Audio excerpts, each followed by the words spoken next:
Today we're going to make a basic modern aircraft cable snare. The first thing you're going to need is your snare cable, and tonight I'm using 6 feet of 7x7 twist 3/32 inch diameter cable.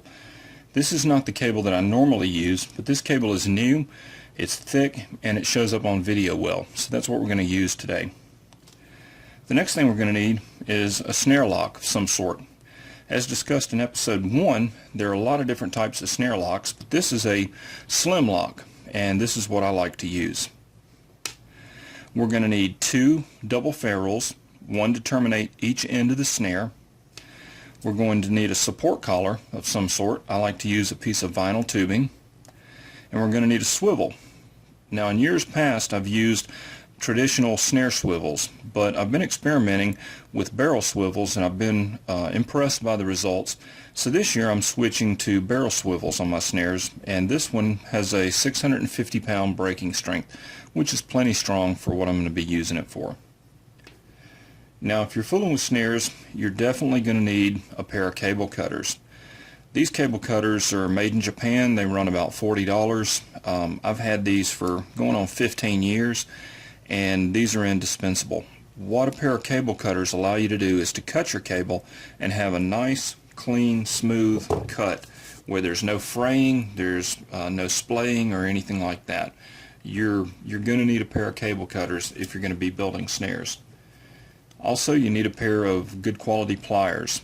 I like these. They're heavy side cutter linesman pliers made in the United States, and they put a good bend in the cable. So let's uncoil our cable and get started. The first thing we're going to do is thread our lock on it. So on the slim lock, we start by inserting the cable through the hole that has the notch cut in it. And what this allows this to do, this little prong right here, it allows the lock to slide forward but not backwards, and that's how it locks. Cam lock is going to work a little bit differently. A washer lock is going to work a little bit differently, but this is how the slim lock works. Now, the next thing we want to do is we want to go ahead and form our loop, and we're going to terminate that loop through the bottom hole of the slim lock. What we want to do is we want to come through here. We want the bottom of the loop to come up, and then we're going to put a 180-degree bend in it, so it's going to fit through that bottom hole. I want to leave myself enough room here to work, so don't be stingy on your cable. Give yourself enough room to work. So what I'm going to do is I'm going to put my finger about right here, and I'm going to bend this 180 degrees down and put a good kink in it with my pliers. Now, the most important tip about working with cable and building snares is don't force the cable. The cable is going to have a natural way that it wants to lie. Never fight that. Always work with the cable. If the cable wants to fit this way, I'm going to make sure that when I put my bend is straight back, not off diameter. If you corkscrew your cable, it's never going to lay flat. Now notice how when I bend that back, everything is in line. Just like that. Now I'm going to put a nice crimp in there with my pliers, like that. You can see that's going to fit through that bottom hole, like that. And notice there's no corkscrewing of that loop. So now the next step is to terminate the lock end. And I'm going to use a double ferrule to do that. So I'm simply going to slide that on to one end like that. And then I'm going to bend this tail back and insert it into the other side of the double ferrule, and then I'll hammer it shut. Now, a quick word about closing your ferrules. To get a professional quality snare, you can use a swaging unit that will put a professional crimp, and most people like to do a double crimp. In this case, we're just going to use a hammer, and we're going to hammer this shut. You can make a perfectly good serviceable snare without spending a lot of money on a lot of fancy equipment. So let's go ahead and get this terminated. Now the next step is to terminate the lock end, and you can see I've got my double ferrule here, and what I'm going to do is I'm simply going to take this tail and I'm going to bend it back over and insert it into the other side of the double ferrule.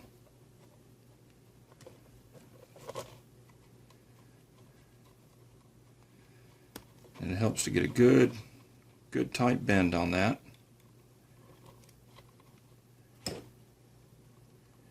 Use your pliers.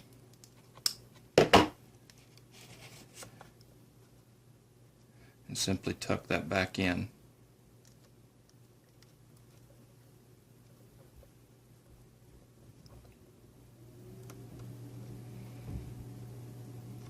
There we go.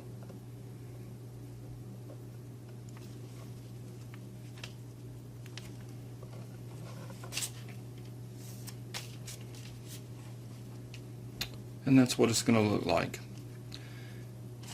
Now a word about how far in you want this. You want to make sure that you get almost all the way flush, if not flush, to the end of the ferrule. If I were to terminate that, just stick it in right there, I'm missing a lot of contact area, which is going to make for a weak connection. But on the other hand, if I take this cable and I push it out the other end, it's going to fray, and that's going to poke holes in your gloves. When the animal starts wrapping up, it can tear the fur up and ruin the pelt. So get that close, if not flush to the end, but nothing sticking out. Now at this point, if I had a swager, I would swage this closed, but I'm going to take it, put it on an anvil, and hit it with a hammer a few times and tighten that up. Now you don't have to crush it and crack it, but get it on there good and firm so it doesn't come off.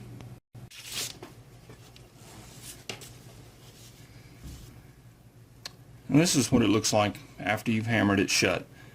You haven't hit it so hard as to crack it or smash it completely thin, but if you look at it on edge, you can see that's a nice tight connection. You can see the cable is right there just flush with the end, but nothing's poking out to tear up the pelt or poke holes in your gloves. So that looks good. Now we have to take care of the swivel end. So let's flip it around. The first thing we want to do is we want to take our support collar, and I use the vinyl tubing, and I'm just going to slide that on there. That'll slide down out of the way. Now the next step is to put our swivel on it, and like I say, I'm using a barrel swivel here. So what I'm going to do is I'm going to take my second double ferrule, I'm going to slide the cable on there. I'll slide one side of the ferrule, the swivel on it, and then what I'm going to do is I'm going to bend the cable over and stick it back through the other side of the double ferrule, like so.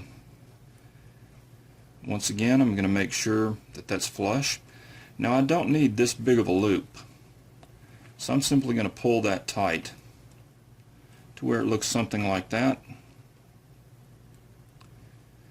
And then once again, I'm going to hammer this side shut.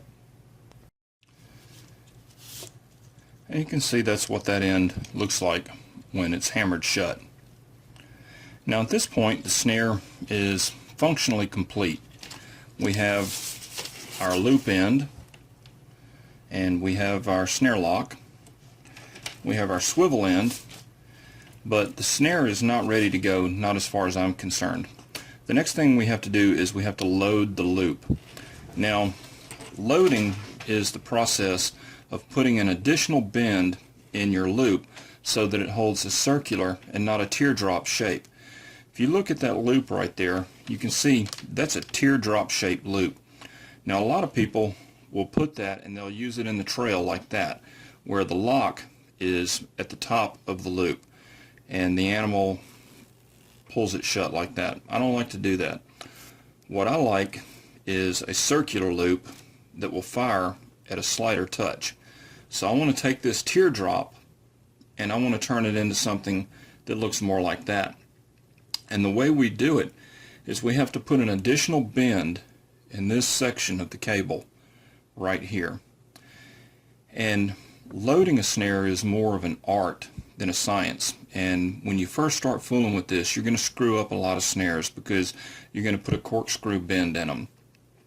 Just be prepared for that and realize that it happens to everybody. What I like to use to load my snares is a piece of circular stock. Now, this is simply a large drill bit, but this allows me to put the load that I want in my snares. Now, the way I do it is I put my forefinger on the bottom part of the loop.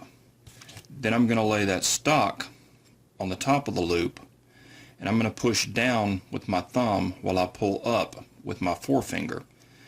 And what that's going to do is that's going to put that bend right through this part of the snare.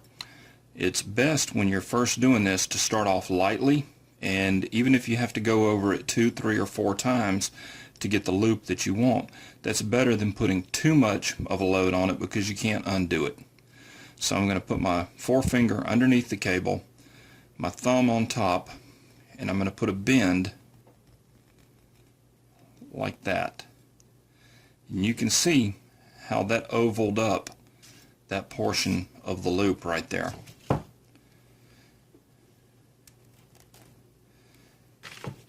Now at that point, I've still got a bit of a teardrop in this loop, but not nearly what it was. Now, the 7x7 cable doesn't take a load nearly as well as 1x19 cable, which is another reason that I like a 1x19 cable. I can get almost a perfect circle in my 1x19 cable, and I can't really do that in my 7x7 cable. But this is getting close, and I'm going to put a little bit more down here at the bottom. And now that is looking much better. You can see much less of a teardrop shape and much more of a circular loop. And I'm not holding that, I'm just supporting it because the camera's at an angle. Now you could take this snare out and make a catch with it right now, but what I like to do is color my snares. You can do it a number of different ways. One piece of advice I can give you is don't boil your snares. What will happen is it will boil the oil off the surface, but it will also boil the oil that's down in the center of the cable. What that will allow is over time your cable will start to rust from the inside out and you won't be able to see it, and it'll weaken your cable. So what I'm going to do is I'm going to leave this out in the weather for a few days to get the oil off the surface, and then I'm going to give it a light dusting of spray paint, and that's it. So anyway, I hope this has been useful. Snaring is a very cheap way to catch a lot of meat. You just take a length of cable, you'll need a snare lock. In later episodes we're going to go over field expedient snare locks, how to make one out of a bent washer. You can use double ferrules, you can use nuts to terminate your cable, but that's pretty much it. Now at this point I'm going to take this cable and coil it up like this, and that's how I would store this snare. Now we don't have our extension cable on here yet, where we're actually going to put another 6 feet of cable on it, and we'll do that in the next episode when we talk about attaching our snares. I use earth anchors, I use quick clips, there's a number of other options to go over. But at this point, this thing is ready to go out and get weathered and get some color on it. So I hope this has been useful, and thanks for watching.